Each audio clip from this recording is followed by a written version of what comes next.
Hollande au magret fumé. On va commencer par trier nos moules. Et en fait, il va y avoir plusieurs étapes. Tout d'abord, je vais vérifier que celles qui sont légèrement ouvertes se referment. Alors pour ça, il suffit de donner un petit coup. Voilà. Ah ben non, celle-là, elle est flemmarde. Donc je vais la mettre de côté. On continue. Je vais éliminer également toutes celles qui auraient un petit pet, voilà, dont la coquille serait abîmée. Donc celle-là, c'est le cas aussi. On met de côté. Je vais nettoyer celles qui ont des petits coquillages.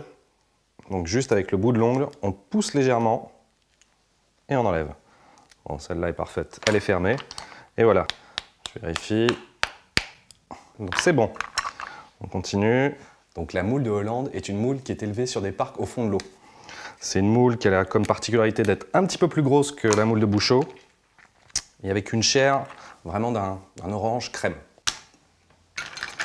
J'ai un peu plus d'1 demi-litre. Bon, je vais pouvoir attaquer la cuisson de mes moules. Hop, un petit peu d'huile. Pendant que ça chauffe, je vais m'occuper de mon échalote. En fait, je vais la couper le plus finement possible. Pour ça, je coupe les extrémités, je vais enlever la première peau, je la coupe en deux. Je vais d'abord couper dans un premier sens, puis dans l'épaisseur, et ensuite j'émince le plus finement possible. Donc je vais pouvoir les ajouter, et surtout, je remue. Je veux pas qu'elles colorent, je veux juste qu'elles deviennent translucides, donc ça va aller très vite. Voilà, ça y est, elle est devenue translucide. Du vin blanc. Alors j'ai choisi un vin blanc sec, et là, je vais laisser s'évaporer l'alcool. Tant que ça continue à me picouiller le nez, c'est qu'il y a encore des vapeurs d'alcool. Voilà, ça va aller assez vite.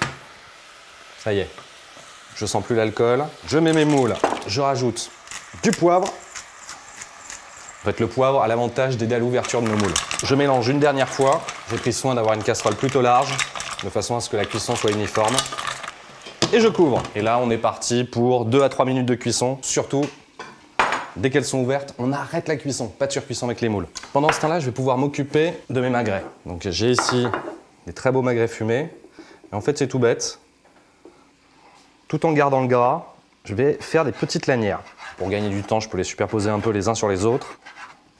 Bon, je vais regarder où en sont mes moules. Ah bah splendide, elles sont bien ouvertes, toutes.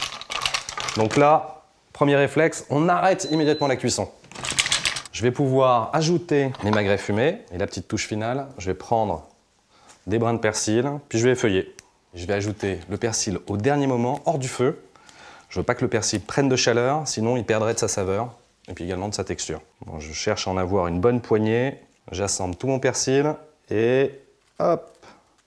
Je mélange une dernière fois, de façon à ce que les petits morceaux de magret rentrent dans les coquilles. Quelques petits bouts de persil aussi. Il ne reste plus qu'à récupérer mes moules au magret fumé avec une belle louche et je me sers un verre de vin blanc bien sec. En fait, idéalement, celui que vous avez utilisé pour la recette. Santé!